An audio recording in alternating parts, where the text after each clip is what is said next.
40 raitelių, 40 parų, 2000 kilometrų. Įrodymas, kad Lietuvos didysis kunigaikštis Vytautas girdė žirgus Juodojoje jūroje. Mes iš esmės vykstame LDK paveldo keliais. Aš manau, kad šitas žygis visiems yra simbolinis.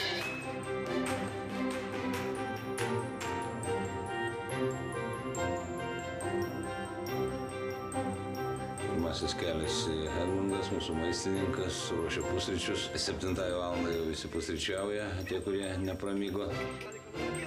Ir tada viskas pradeda greitėti. Visi pradeda tai prie žirgų, tai prie drabužių, tai prie kamanų, prie inventorius.